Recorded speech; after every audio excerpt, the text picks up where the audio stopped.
ஒரு சைடு பாத்தீங்கன்னா get out மோடின்னு இருக்குது, இன்னொரு பக்கம் பாத்தீங்கன்னா கெட் அவுட் ஸ்டாலின் இருக்கு, இன்னொரு பக்கம் பாத்தீங்கன்னா பால்டாயில் பாபுன்னு போயிட்டு இருக்குது. கெட் அவுட் மோடின்னு சொல்றியா? நீ வந்து பால்டாயில் பாபு அப்படின்னு சொல்லி சாட்டையை எடுத்து அவருடைய வீட்டு வாசல்ல மேல் சட்டை கூட இல்லாம அவரையே சாட்டையில அடிச்சுட்டார். புதிய இந்தியா அப்படின்னு சொல்லிக்கிறாங்க இல்லையா, அந்த மாதிரி புதிய கட்சியா புதிய திமுக பிறந்திருக்குது அப்படின்னு நம்ம கணக்குல எடுத்துக்கலாம்.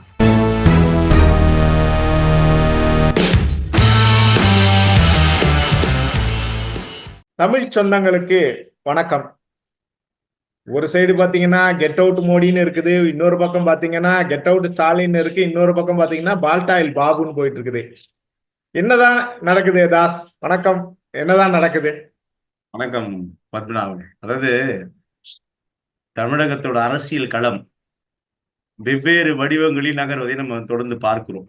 நீங்க ஒரு புறத்தில் மக்கள் பிரச்சனை, போராட்டங்களில் ஈடுபட்டு தங்களுடைய கோரிக்கைகளுக்காக போராடி கொண்டிருக்கக்கூடிய மக்கள், பல்வேறு எதிர்பார்ப்புகளுக்கிடையில் தேர்தல் வாக்குறுதிகளை நிறைவேற்றி தாருங்கள், இவற்றை எல்லாம் சொல்லிதான் நீங்க ஆட்சிக்கு வந்தீங்க, ஆனா இதெல்லாம் செய்யலையே சாமி, எங்களுக்காக நீங்க பண்ணி கொடுங்க அப்படின்ற கோரிக்கைகளை முன்வைத்து கதறி கொண்டிருக்கும் மக்கள் ஒருபுறம், மறுபுறத்தில் நாங்கள் ஆட்சிக்கு வந்தால் இதை செய்வோம் அதை செய்வோம் அப்படின்னு சொல்லி ஆட்சியை பிடித்த கட்சிகள் ஆட்சிக்கு வந்தவுடன் நாங்க எல்லாத்தையுமே சாதிச்சிட்டோம், 90% முடித்து விட்டோம், 100% நெருங்கி விட்டோம் அப்படின்னு பேச்சு.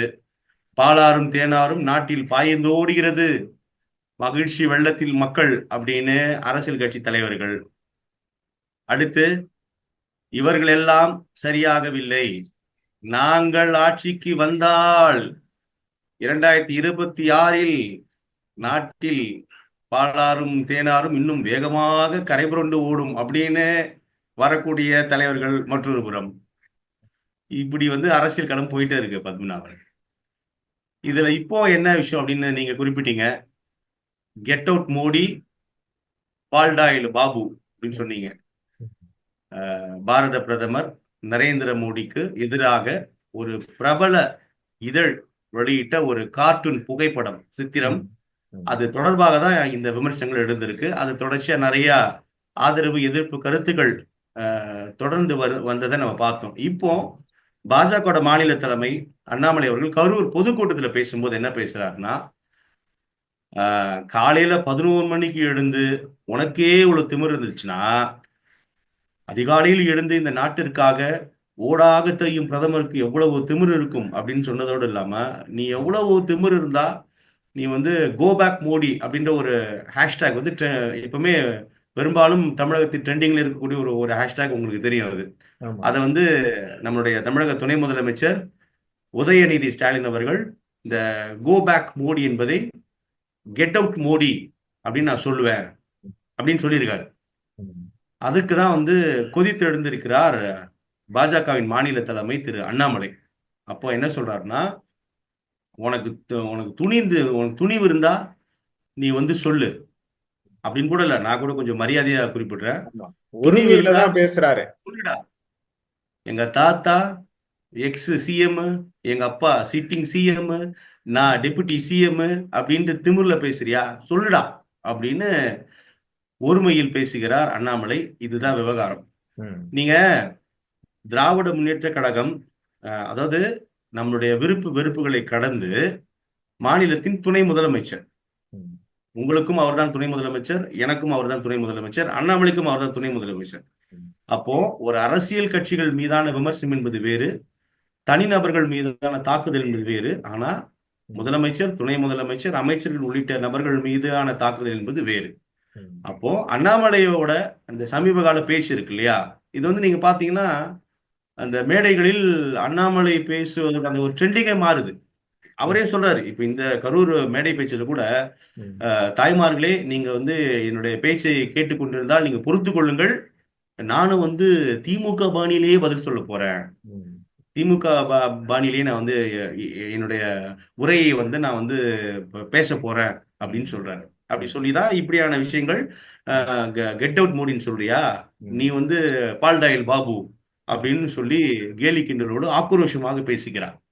நீங்க இந்த விமர்சனம் இருக்கு இல்லையா, அப்ப இந்த அண்ணாமலை வந்து 3 ஆண்டுகளை கடந்து மாநில தலைமையாக அவர் இருப்பாரா, அல்லது அவரை மாற்றி விடுவார்கள், தமிழிசை சவுந்தரராஜன் அவர்கள் டெல்லியில் முகாமிட்டு தான் தமிழக பாஜக தலைமையாக தலைமை பொறுப்பில் வருவதற்கான காய் நகர்த்தல்களை மேற்கொண்டு வருகிறார் அப்படின்னு ஒரு தகவல் இருந்துச்சு.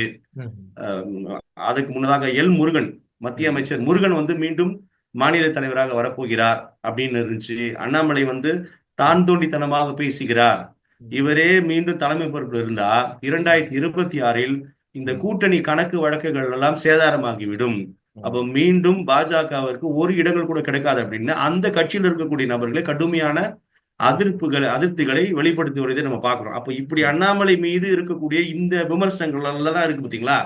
இது எல்லாத்தையும் வந்து ஒரு மாதிரி ஒரு அட்டென்ஷன் சீக்கிங், அதாவது உளவியலில் கவன ஈர்ப்பு செயல்கள்னு சொல்லுவாங்க, ஒரு மருத்துவ அட்டென்ஷன் சீக்கிங் பிஹேவியர் அப்படின்னு சொல்லுவாங்க. அது மாதிரி நீங்க வந்து இந்த அண்ணா பல்கலைக்கழக மாணவி பாலியல் வன்கொடுமை செய்யப்பட்ட போது எல்லா கட்சியும் போராட்டங்கள் ஆர்ப்பாட்டங்கள்லாம் நடத்தும் போது இவர் என்ன பண்ணாருன்னா, சாட்டையை எடுத்து அவருடைய வீட்டு வாசல்ல மேல் சட்டை கூட இல்லாம அவரையே சாட்டையில் அடிச்சுட்டார். இப்படி ஒரு மாறுபட்ட ஒரு நபர் தான் அண்ணாமலை. இப்ப அதோட தொடர்ச்சியா தான் மேடைகளில் இவ்வாறு கொதித்தெடுத்து பேசுகிறார். இதுல 2 விஷயம் பத்மநாபன், யார் பேசினாலும் எந்த கட்சி பேசினாலும் தவறுதான். அப்ப ஆனா இப்ப இந்த அண்ணாமலையோட பேச்சு இப்படி பேசுறாரு, ஒரு துணை முதலமைச்சர் ஒருமையில பேசுறாரு அப்படின்னா அந்த தரப்பு வந்து ஒரு நீண்ட நெடிய பட்டியலை போடுறாங்க. எப்பா இந்த பேச்சு எல்லாமே ஆரம்பிச்சு விட்டதே திமுக தான். திமுக மேடைகளில் அப்போதைய தலைவர்கள் ஆரம்பித்து தற்போது இந்த சிவாஜி என்ற பேச்சாளர் வரை என்னெல்லாம் பேசுறாங்க மேடையில, பெண்களை எப்படிலாம் பேசுறாங்க, அப்பெல்லாம் பொறுத்து இருந்தீங்க. ஆனா வந்து உதயநிதி இப்படி பேசும்போது மட்டும் வந்து எல்லாமே பொங்குறீங்களே அப்படின்ற ஒரு கருத்து முன்வைக்கப்படுது. இதன் தொடர்ச்சியா எனக்கு இருக்கு இன்னொரு விஷயமும் பத்மநாபன்,